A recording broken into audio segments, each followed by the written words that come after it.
Padayon kamo din ha, padayon din mo bahalag zero earnings sa takaron kay grabe silot ron ni Lulumits, zero earnings yun ron.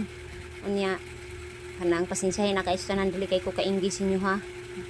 Kay nara ko pirmi ug nakoy time mo engage ko. Bisag kinsa pa na moagi sa kungol karon busy lang jud ko kay tungod daghan kay kog mga gipang nahuna. Tampo kay kog mga kuan ron kay ang tambal sa kong anak maintenance nya mag bagong tuig ta anig daghan nga hunhunaon pero sige lang at least buhi ta og importante na ug may tang panglawas ug kanunay tang nagampo niya gahangad kay siya gid tanan makasulbad ug isalig nato niya da tanan.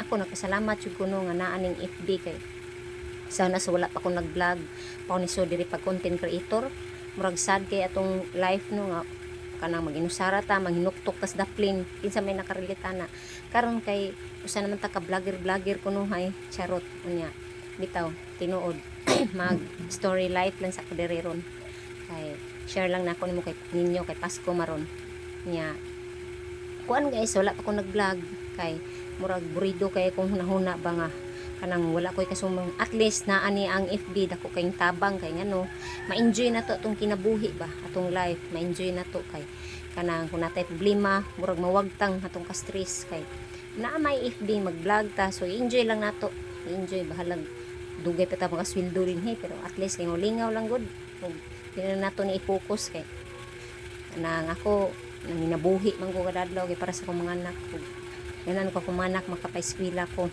bisag lisod ni. Muna, thank you for watching og see you next vlog. Salamat kay sa imong manugtan-aw sa akong video.